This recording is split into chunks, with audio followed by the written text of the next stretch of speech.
দেখতেই পাচ্ছ সেজে গুজে পটের বিবি সেজে রেডি। তো যাচ্ছে কোথায়? যাচ্ছি মেলায়। ফাইনালি সেই সৌভাগ্য হলো।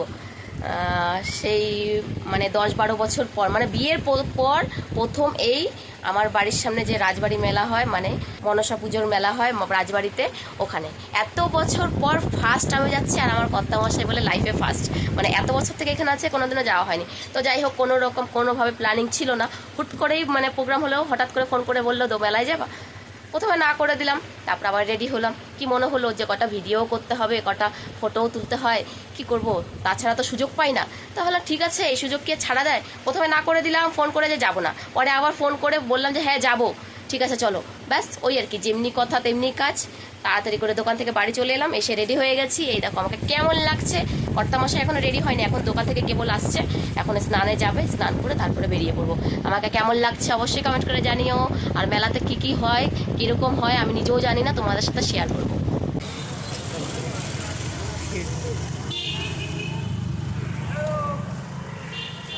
ফাইনালি চলেই আসলাম না মেলায়, ঝোঁকের বসে। হ্যাঁ, ঝোঁকের বসেই হোক, তাও চলেই আসলাম। বলে আমার ফেস, এই যে নাও, দেখো দেখো দেখো, এই যে ভালো করে দেখো। বলে আমার ফেস কই, আমার ভিডিও তো তুমি থাকবা না, তুমি তো ভাইরাল। কোন অ্যাঙ্গেল থেকে? ভাইরাল না তুমি? কোন অ্যাঙ্গেল থেকে? আদৌ ঢুকতে পারবো কিনা জানি না, বাকিটা ইতিহাস। মেন পূজাটা কোথায় হয় সেখানে একটু দেখতে হবে তো, ঠাকুরটা শুধু আসলে হবে না তো। তুমিও চেনো না, আমিও চিনি না, প্রথমবার। কোথায় মেন পুজোটা হয়, মন্দিরটা আমার দেখার খুব ইচ্ছে ছিল। তো ভেতরে ঢুকতে ঢুকতে এত পরিমাণে ভিড়, কি বলবো, তোমরা তো দেখে বুঝতেই পারছো, আর বাকিটা বলে লাভ নেই। তো যাই হোক, মেলাতে যেহেতু এত পরিমাণে ভিড় হয়, তো সেখানে সবাই পুলিশরা আর কি পাহারা দেয়, কেননা অনেক রকম ইস্যু, পুরনো অনেক কিছু দুর্ঘটনা ঘটে নাকি শুনেছি। তো যাই হোক, সেই জন্য অনেকেই পাহারা দেয়, দেখতে পাচ্ছ। যাই হোক, অত কিছু বলতে পারছি না, তো কি আর বলবো। তারপরে মেলার দিকে যাচ্ছিলাম, আর আমি না মন্দিরটা খুঁজে পাচ্ছিলাম না। আমি শুধু বলে যাচ্ছিলাম কোথায় মন্দিরটা। তো যাই হোক, ফাইনালি এই যে দেখো ঠাকুর, এই ঠাকুর নাকি খুব জাগ্রত। তো আমার পক্ষে, আমি কখনো যাইনি, আমি বলতেও পারবো না, আমার কোনো অভিজ্ঞতা নেই সত্যি কথা বলতে। আমি বিয়ের পর এই ফার্স্ট টাইম গিয়েছি। আমার কর্তামশাইও মানে এত বছর জলপাইগুড়িতে থাকছে, কিন্তু কখনো যায়নি। তো যাই হোক, অনেক সৌভাগ্য করেছিলাম, তাই জন্য দুজনে মিলে চলে গেছিলাম। আমার মানে ভাগ্যে ছিল আর কি মায়ের দর্শন করা, তো সেই জন্য পৌঁছে গেছিলাম। শরীর ভীষণ খারাপ ছিল, শরীরে এত পরিমাণে জ্বর, তো জ্বর মাথায় করেও চলে গেছিলাম।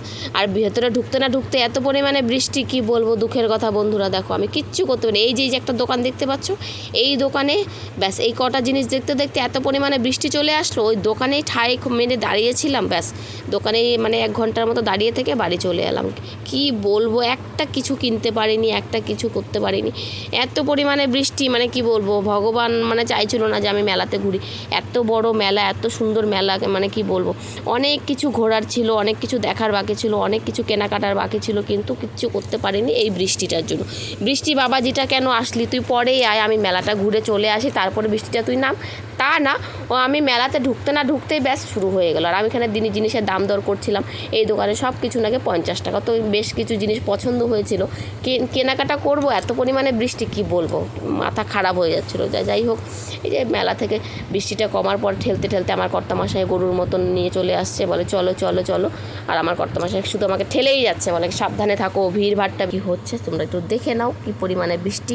আর ঠেলাঠেলি, মেলা মানেই ঠেলাঠেলি, কি বলবো, মেলাতে গিয়েছো ঠেলাঠেলি খাবে না তাহলে কখনো হয়, তাই না বলো? তুমি যতই তোমার কাছের লোককে আগলে রাখে না কেন, ঠেলা তোমাকে খেতেই হবে, যেহেতু তুমি মেলায় গিয়েছো, তাই না বন্ধুরা? বলো তো আমার সাথে কে কে একমত বলো?